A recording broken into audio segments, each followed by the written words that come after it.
Hello and welcome back to Aspire Technologies, and right now in this video we are going to get started with the preparation for our challenge. We are going to do the installation of Python and Visual Studio Code and do much more configurations and explain some basic concepts. And this tutorial was recorded in a live session with real students learning to do Python programming, and I hope you are going to love the explanations. You can leave your comments, leave your questions, subscribe to the channel, share and hit the like button to boost the YouTube algorithm so that this video can be shared to people like you who want to get started with programming but they do not know how.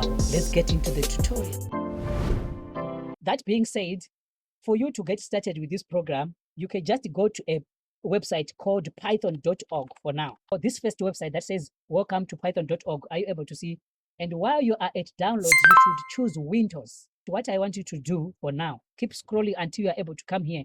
Here I'm seeing this one, Python 3.9. Can you see this one over here where I'm highlighting? 3.9.13. While you are here, you must click this one. Yeah, then this button that says Windows Installer 64-bit, just click it and download it. It should begin to download. Open another tab and type Visual Studio Code. It's VISUVA, Visual Studio Code. Then you must choose this one, code.visualstudio.com. On the window that comes on, just click on download for Windows.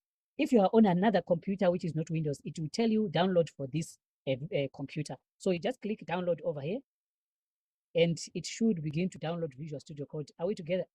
And in your download folder, you must see those softwares which you have downloaded. So I can temporarily close my browser. So to install Python, this is where you need to be careful. That is why I needed to go with you through the process of setting up. Double click it to install it. But there is something important that you should do that is coming over here. Yeah, can you see this window on my PC? Yes. There is this option down here that says add Python 3.9 to path. Yes, you should check that box. Right. And once you check that box above here, you must choose install now. Then the installation will proceed, and that's it. So with Visual Studio Code to install it, you can just double click again. And this is where I also want you to be careful on installing Visual Studio Code. You should click accept here, then click next. If you can see my screen. Yes, I can see it. Yeah, then you click next again, and you click next. Over here on these options, this is where I wanted you to be able to see, because it's very important. My Python is already done installing. I can close it. And from there, if you want the software icon to be added on your desktop, you choose create a desktop icon. You should click, you should uncheck this box that says register code as editor for supported files and types if you want. For now, I'm going to check it out because I don't want it. Then this one is very important that says add to path requires shell restarting. It simply means that once you install Visual Studio Code, for you to begin to use some of the features, you may need to restart your computer. Then over here, you must also choose these options because they are important, especially for convenience when you are doing things. So this option says add open with code action to Windows Explorer or file context menu. And the other one says add open with code action to Windows Explorer directory context menu. So you should check those options because there are some things that you are going to demonstrate later on that will make your workflow faster.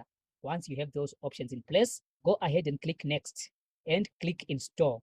So Visual Studio Code is going to install. And right now, Python is installed, Visual Studio Code is installed. Let's proceed on to just demonstrate something simple. Okay, so once you click on the search, you should see this option that says IDL or IDLE. It stands for Integrated Development Environment. It's just a fancy way of saying, for example, when you want to type a message or when you want to type documents to print, you use Microsoft Word, right? Yes. So this one is also specialized for that, just to run and type Python code, try to do some practices and so forth. But we are not going to do much in this one. I just want to demonstrate something. Say, for instance, I say, All right. say, for instance, I say 1, 2 plus 3, and I hit enter. Can you see my screen? Yes. What happens? It gives us a 5. Yeah. So can you see that your Python is working? You are beginning to do mathematical calculations.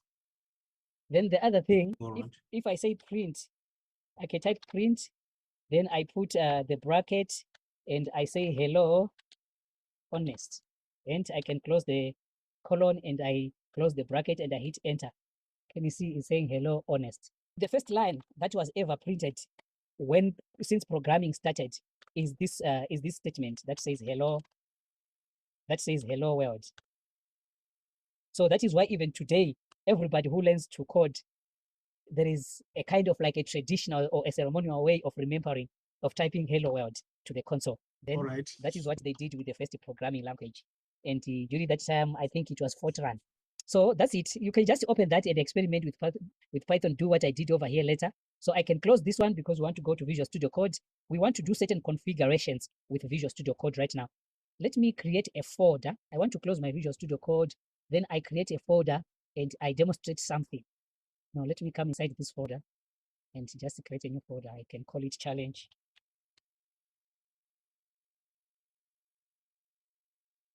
So once you open this folder, and if you right click like this, you can see that I have an option that says open with code. Can you see this one? So that is why I was saying you should tick those options when installing Visual Studio Code, because I can open Visual Studio Code directly from this folder like this. And I'm done. Things that mine here is, but now I want you to come under this big button, and when you hover over it, it says extensions. You click on extensions over there, and you can even make it bigger for you to be able to see what's going on. And I want you to type under the search bar here of the extensions. I want you to type Python, and you hit enter. You type Python, you must see this one. It must be indicating that it has got over 17 million users. You can see over here, it's saying 76 million, 76M. So yes, I can see that. You can just this first one that says IntelliSense, Pylance, linting, debugging, multi-threading, and so forth. If you click it, you must see an option that says install over here. So in this sense, we are configuring Visual Studio Code to be able to use Python programming language, so that we'll be able to write Python code. Then the other thing, just for beautifying purposes, you can also say material theme. Once you type material theme, I want you to choose this one, number one, this one, if you are seeing my mouse, which has got a blue big circle and a white folder inside. You click this one. Yes. Once you click that one, you can choose install again the same way you did with Python. Then another one that I want you to install is this one, community material theme. If I click here, for me, I have already installed it. If you click under set color theme over here, let me demonstrate to you. I click over here and I scroll down like this. Can you see my screen is changing with different themes? Yes. So you'll be able to change Visual Studio Code appearance once it is installed. So these are just. So I should also install the community theme. Yeah, if you want it, it's just for beautifying purposes. Yeah. So because for me, you can see that I have a cooler theme on my Visual Studio Code. Is because of this theme. Then the last one that I want you to install is this one. Just type HTML. This one is a language, not a language as such. It's called hypertext markup language. It's used for the browser. Whatever you are seeing on the browser is shielded by this markup language. So you can install HTML and CSS support. This one is also good to install. We are going to talk about this later. You are going to see. Then we have another one over here called HTML boilerplate. You can also install this one. Just a moment. Just a moment. You said on HTML, which one should I install? This one that says HTML CSS support, you can install it. And the other one here, down here, that says HTML boilerplate, you can also install it. All right. So it helps you when you are writing HTML code because it has some auto completion and the auto code finishing when you're writing HTML. Yeah, you are going to see how useful it is later on, maybe on the 10th day. Once you are done like that, if you come over here on Visual Studio Code menu, the first icon here is for you to create files. And the second icon here is for you to create folders. So say, for instance, in my folder over here that I have, in the challenge folder, I want to create another folder. I can simply click over here, click here, and I say honest. I don't have those icons on my Visual Studio. I know. I think it's because once you are done installing those extensions, you should come to this button. Can you see where I'm hovering over here? Yeah, that's where I am, and it's saying no folder opened. Okay, yeah, it's because you don't have a folder you opened on your PC. So what you can do is you can come under File, then you say New Folder. You can say Open Folder over here, or you can say Add Folder to Workplace. But you can also do this. You can come to your desktop, you create a new folder like this, you give it a name, and you do what I have done recently. Like you get inside the folder, you say Open with Visual Studio Code. Whichever way you choose, everything works according to your convenience. I'm just showing you many ways of killing a cat, of which I don't know why we should kill a cat in many ways anyway. All right. You see, as I have done in my challenge folder, you can see I have named this one. I created this folder from Visual Studio Code, and it's also reflecting in my challenge folder. Okay, I am going to delete this folder because it's not necessary. Right now, let's go to testing, right? What you do is you click here. On this first one, All right, on new file. On this first one is for creating files. This one is for creating folders. Right. So if I come to here, I can say create a new file. Then on this file, let's just name it hello. Then you say underscore, you say world. Then you say .py. As you are doing that, you can see the changes that are happening. The icon is indicating to show Python language. So the reason we are giving a file name and we give it an extension called .py is because we want to write Python code in the file we are creating. Then the other thing is, you can see my hello world is hello underscore world.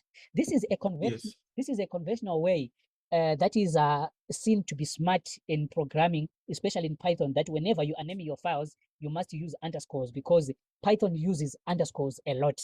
You will see that if I'm to create another file with a different file extension, the icon will be different. For example, I can say file and I can say hello.html. That is to say, in this file, I will be able to write HTML code. A quicker way of just putting what you call HTML boilerplate is just to type HTML over here. Then you choose HTML5 here. Then it does the autofilling. And you can see that there is a bunch of code over here. And I want to surprise you with something. So I just want to say, welcome. Welcome to the coding challenge. Then over here, just don't mind what I'm doing here. We are going to explain all this. We're going to explain all these things later. Then I can say H1 here. Then I can write the same thing over here. I want to show you why we said HTML is a browser language. So over here, once I do this, I can say save. Another tip that I want to give you before we proceed. Under Visual Studio Code here, you should come to File and you should check this icon that says autosave. It will save you a lot because sometimes your computer just shuts down without you knowing, and you did not save your work. So it will help you automatically. Also, I should select autosave. Yeah, because it will help you to automatically save your code as you are going. Then from here, that's great. I can come to this folder that I have created over here. You can see that I have this file that's saying hello only, right? Yes. But it has a Chrome icon, which is to show that it is capable of opening in the browser. If I double click it like this, look what happens to my screen. All right. Welcome to the coding challenge, because HTML is a language for the browser. But we also want to do the same thing in Python. Let's demonstrate it. Then over here in Python, I just want to say print. We can go together and check what I'm doing. I'm not going to explain this one for now, but we'll explain it a little bit later. Then I say bracket, and I put inside the what? Inside the quotes, and I say welcome, hello, and welcome to the coding challenge. All right, and I'm done like this. And sometimes you can see, if you maybe happen to have it depends with why it happens. Sometimes it happens because it's your first time to install Python in your system. Sometimes it happens simply because you need to restart your computer. Sometimes it happens simply because you've got 2 versions of Python installed in your PC. All right. So. All right. So here you can see at the button close to my taskbar here, there is a button that is saying select interpreter, right? Can you see it on mine? Yes. If you happen to have the same error on your computer, you should click that button. It opens a window like this, and you should choose under here, under enter interpreter path. instead of entering the interpreter path, because the interpreter path is already showing over here, down here, you should select Python 3.9.13. But sometimes you find out that the interpreter path is not showing. What you simply do is to type Python. Once you type Python, sorry, it's not coming out because of the spelling error, Python. Then you select your Python version, which you just installed like this. So right now at the bottom here, you can see that it is now saying Python 3.9.13. So that is to say you have Python installed right now. You have Python. Yeah, mine is already indicating that Python 3.9.1364-bit. Yeah. And from there, can you see, All after right. typing what you have typed, hello and welcome to the coding challenge, can you see a button here, a play button that is up here? If you click it, yes, if you click it, it must open what you call the Visual Studio Code terminal. In the next 8 days, you are going to see that you will be using this terminal a lot to output whatever you are printing over here in the IDE. It will be outputting in the terminal. But later on, when we begin to do advanced concepts like web development, and we'll be outputting whatever we are doing, sometimes in many cases on the browser, and sometimes in the terminal. Because sometimes in the terminal, we'll be wanting to see if our code works. So we'll just try to output in the terminal. And in the browser, we'll be just doing some real life testing. All right. So that's it. Right now, it means your Python is working. You are ready to get started. But let me explain something before we go, just for interest's sake. Or maybe you have a question. Let me hear if you have a question so that I'll be glad to answer according to how you ask. Yeah. Maybe the question that I wanted to ask is, how do I output it in a web browser? Yeah, this is what I'm saying, that you are going to do the outputting of Python code later on after learning the basic topic and basic concepts, because that is when we'll be doing web development, thereby linking Python to work in the back end with the front end HTML, the browser. You get the sense? All right. The question that I thought you were going to ask is, what does this statement we have typed over here, what is happening? What does it mean? Why is it printing this thing on the screen? I think what is happening here is, as human beings, we have actually typed hello and welcome to the coding challenge. But and then our programming language had actually translated it to the machine code, so that the computer understands what we have actually typed. What a great answer. So each and every language has its own grammatical rules. So each and every programming language has its own syntax rules, or its own rules on how you have to do things. So in Python, you have to simply print. And so this word that says print, and it has some brackets here. If I'm to remove these words inside here, I can say this one in Python, we call it a function. It is an inbuilt function. We can create functions, but we also have inbuilt functions, and we have got many inbuilt Python functions. Inside the brackets, we do this now. We have two things that we also need to go ahead and explain. As you can see, we have got these words. We have got these words inside quotes. It's called a string in Python. So you are going to learn. You are going to learn more about this when you are going to do what you call data types. So we have got strings, we have got integers, we have got floating points, we have got many of them. We have got booleans and so forth. I think that's it for now. In the first session, we're going to get started with a topic called variables. So you can type variables.py over here. And you can also go ahead and search, before we get to the tutorial, what are variables.